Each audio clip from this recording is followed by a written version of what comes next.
Dear students, आज हम पढ़ेंगे types of chemical reaction. Last time हमने पढ़ा था chemical reactions and equations and how to balance chemical equation. तो आपको 5 टाइप्स पढ़ने हैं केमिकल रिएक्शन के, that is combination reaction, decomposition reaction, displacement reaction, double displacement reaction and आपको पढ़ना है रेडॉक्स रिएक्शन। ठीक है, तो ये हम एक एक करके डिस्कस करेंगे अपने अलग अलग वीडियोस में। पार्ट वाइज वीडियो बनाएंगे, इस पे एक एक करके डिस्कस करेंगे। तो नेक्स्ट आते हैं पहली जो टाइप है रिएक्शन की, that is known as combination reaction.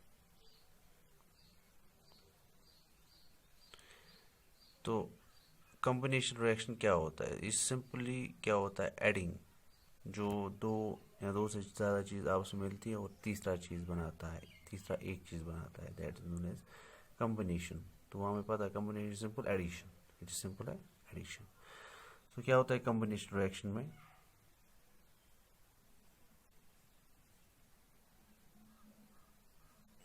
When two reactants, तो पहले आप ये टाइटल देखो इसका, कॉम्बिनेशन रिएक्शंस, ठीक है।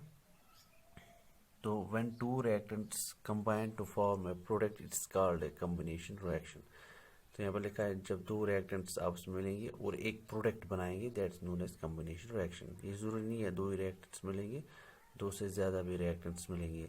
तो उसमें क्या हो सकता है, दो या दो से ज़्यादा एलिमेंट्स कंबाइन होंगे और एक कंपाउंड बनाएंगे, या एक एलिमेंट और एक कंपाउंड आपस में मिलेंगे और एक नया कंपाउंड बनाएंगे, या दोनों रिएक्टेंट्स क्या होंगे, दोनों कंपाउंड्स होंगे, ठीक है, और वो नया कंपाउंड बनाएंगे।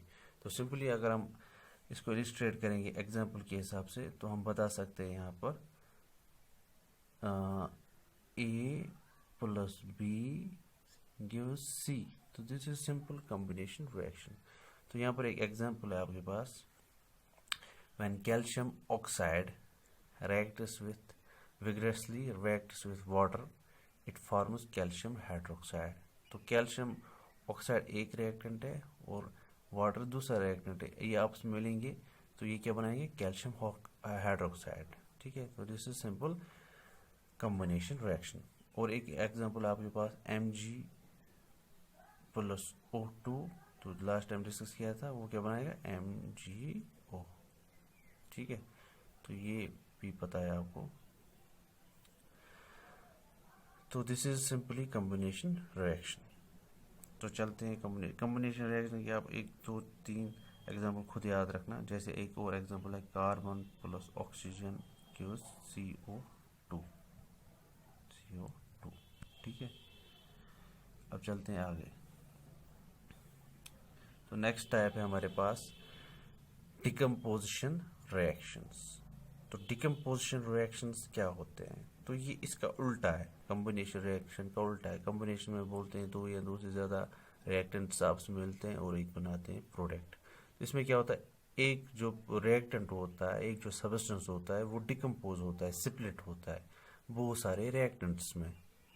तो इट इज़ ये जो है ये रेसिप्रोकल है, किसका है, ये उल्टा है किसका, दिस कॉम्बिनेशन रिएक्शन। तो क्या होता है डिकम्पोजिशन रिएक्शन में? तो यहाँ पर लिखा है definition, when a product breaks up into its constituent reactants, that reaction is termed as decomposition reaction, ठीक है। तो जो मैंने बताया, तो हम उसको क्या बोलेंगे, डिकम्पोजिशन रिएक्शन। तो ये सिंपली क्या है, it's opposite of combination reaction. तो इसके टाइप्स है, depending upon the nature of the decomposition. तो इसके टाइप्स है 3। कितने टाइप्स है? 3। तो डिकम्पोजिशन कैसे हुई, क्योंकि इसको चाहिए कुछ energy in the form of heat और in the form of electricity और in the form of light. तो जब एनर्जी मिलेगी तभी स्प्लिट होगा, तभी एक जो सब्सटेंस है वो स्प्लिट होगा बहुत सारे कंस्टिट्यूएंट सब्सटेंसेस में। तो पहला जो यहाँ पर एग्जांपल है और यहाँ पर एक एग्जांपल है दिस रिएक्शन। तो ये रिएक्शन प्रोवोक हो जाता है हीट से। तो हम बोलेंगे तो जब हीट से कोई रिएक्शन प्रोवोक होती है, जब डिकम्पोजिशन हीट की वजह से होगी, तब उसको बोलते हैं थर्मल डिकम्पोजिशन। क्या बोलते हैं? Thermal decomposition. तो यहाँ पर है FeSO4 यानी कि फेरस, जो हमारे पास फेरस सल्फेट है, एनहाइड्रस फेरस सल्फेट। तो जब इसको हम हीट देंगे, क्या देंगे? हीट। तो ये सिबलेट होता है किसमें? शाबाश, फेरिक ऑक्साइड में और सल्फर ऑक्साइड में, या सल्फर डाइऑक्साइड बोलेंगे, और सल्फर ट्राइऑक्साइड में। तो व्हेन फिर सल्फेट विच इज एनहाइड्रस, जो सूखा होगा, वाइट पाउडर होता है, जब इसको हीट करेंगे तो ये सिबलेट होता है फेरिक ऑक्साइड में, सल्फर डाइऑक्साइड में एंड सल्फर ट्राइऑक्साइड में। तो यहाँ पर एक सबस्टेंस सेपरेट हुआ कितने में? 3 में। तो this is decomposition, this decomposition is provoked by which energy? That is thermal energy. तो we can call it thermal decomposition. ठीक है,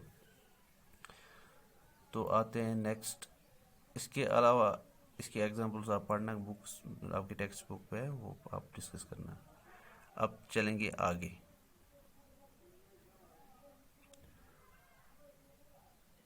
तो यहाँ पर एक और टाइप है, that is known as photolysis. Photolysis, ठीक है। तो फोटोलिसिस में क्या होता है? फोटोलिसिस में जो स्प्लिटिंग होती है वो लाइट की वजह से होती है, that is why it is known as photolysis या फोटोकेमिकल रिएक्शन।